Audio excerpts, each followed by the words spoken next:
ಸರಿಗಮಪ ದ್ಯಾಮೇಶ ಇನ್ನಷ್ಟು ಎತ್ತರಕ್ಕೆ ಬೆಳಿಬೇಕು ಎಂಬುದು ಅವರ ಅಭಿಮಾನಿಗಳ ಆಸೆ. ಹೌದು, ತುಂಬಾನೇ ಸಪೋರ್ಟ್ ಮಾಡೋದು ಸರಿಗಮಪ ಟೈಮ್ ನಲ್ಲಿ ದ್ಯಾಮೇಶನಿಗೆ. ಅಲ್ಲದೆ ನೋಡ್ತಾ ಇರ್ಬೋದು, ಈಗ ಹೊಸದೊಂದು ಫೋನ್ ಅನ್ನು ಸಹ ಖರೀದಿ ಮಾಡಿದ್ದಾರೆ. ಸಿಕ್ಕಾಪಟ್ಟೆ ಸೂಪರ್ ಆಗಿ ರೀಲ್ಸ್ ಅನ್ನು ಕೂಡ ಸ್ಟಾರ್ಟ್ ಮಾಡ್ಕೊಂಡಿದ್ದಾರೆ.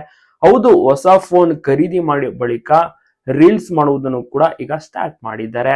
ಚೆನ್ನಾಗಿಯೂ ಕೂಡ ಇವರು ರೀಲ್ಸ್ ಅನ್ನ ಮಾಡ್ತಾ ಇದ್ದಾರೆ. ಎಕ್ಸ್ಪ್ರೆಷನ್ ಆಗಿರ್ಬೋದು ಸೂಪರ್ ಅಂತಾನೆ ಹೇಳ್ಬೋದು. ಅಭಿಮಾನಿಗಳು ಏನ್ ಹೇಳ್ತಿದ್ದಾರೆ ಅಂದ್ರೆ, ಈಗ ಹೇಗಿದ್ರು ಹೊಸ ಫೋನ್ ಖರೀದಿ ಮಾಡಿದಾರಲ್ಲ, ಆಗಾಗ ಒಂದು ಸೋಷಿಯಲ್ ಮೀಡಿಯಾದಲ್ಲಿ ಆಡುವುದನ್ನ ಪೋಸ್ಟ್ ಮಾಡಿ ಅಂತ ಕೂಡ ಕೇಳ್ಕೊತಾ ಇದ್ದಾರೆ. ಅಲ್ಲದೆ ಈಗ ದ್ಯಾಮೇಶ ತುಂಬಾನೇ ಬಿಸಿ, ಸಾಕಷ್ಟು ಶೋಸ್ಗಳು ಇವರಿಗೆ ಸಿಗ್ತಾ ಇದೆ, ಈವೆಂಟ್ಸ್ ಗಳಲ್ಲಿ ಭಾಗಿಯಾಗ್ತಾ ಇದ್ದಾರೆ, ಆಕ್ಟಿವ್ ಆಗಿ ಹೋಗ್ತಾ ಇದ್ದಾರೆ ದ್ಯಾಮೇಶ ಇದೇ ರೀತಿ ತುಂಬಾ ಚೆನ್ನಾಗಿ ಮಿಂಚಲಿ ಎಂಬುದೇ ಅಭಿಮಾನಿಗಳ ಆಸೆ. ಸರಿಗಮಪದಲ್ಲಂತೂ ತುಂಬಾನೇ ಎಂಜಾಯ್ ಮಾಡಿದ್ರು. ದ್ಯಾಮೇಶ ಆಡುವಂತ ಒಂದೊಂದು ಹಾಡುಗಳು ಕೂಡ ಬಹಳಷ್ಟು ಚೆನ್ನಾಗಿರೋದು. ತುಂಬಾನೇ ಪ್ರಾಕ್ಟೀಸ್ ಅನ್ನ ಮಾಡಿ ವೇದಿಕೆ ಮೇಲೆ ಬಂದು ಆಡ್ತಾ ಇದ್ರು. ಜಡ್ಜಸ್ ಗಳಂತೂ ದ್ಯಾಮೇಶನ್ ಹಾಡನ್ನ ಕೇಳಿ ಕಂಪ್ಲೀಟ್ ಆಗಿ ಥ್ರಿಲ್ಲಿಂಗ್ ಪರ್ಫಾರ್ಮೆನ್ಸ್ ಅಂತಾನೆ ಹೇಳೋರು. ಸೊ ಅಷ್ಟೊಂದು ಸೂಪರ್ ಆಗಿ ಇವರ ಒಂದು ಎಕ್ಸ್ಪ್ರೆಷನ್ ಇಂದ ಹಿಡಿದು ವಾಯ್ಸ್ ಮಾಡ್ಯುಲೇಷನ್ ಎಲ್ಲವೂ ಕೂಡ ತುಂಬಾನೇ ಚೆನ್ನಾಗಿರೋದು. ಫಿನಾಲೆ ಕಂಟೆಸ್ಟೆಂಟ್ ಕೂಡ ಹೌದು.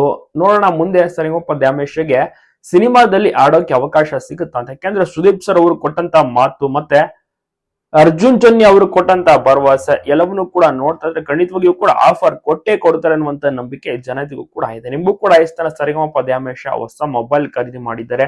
ಹೂ ಮಾರುತ್ತಿದ್ದಂತ ಒಬ್ಬ ಕಲಾವಿದ ನೋಡಿ ಇವತ್ತು ನಿಜಕ್ಕೂ ಕೂಡ ಒಂದು ಐಫೋನ್ ಅನ್ನ ಖರೀದಿ ಮಾಡಿದ್ದಾರೆ. ಅವ್ರಿಗೆ ಬಹಳಷ್ಟು ಒಂದು ದೊಡ್ಡ ವಿಚಾರ ಅದು. ಬಹಳಷ್ಟು ಎಲ್ರಿಗೂ ಕೂಡ ತಪ್ಪದೆ ವಿಶ್ ಮಾಡೋದನ್ನ ಮರಿಬೇಡಿ.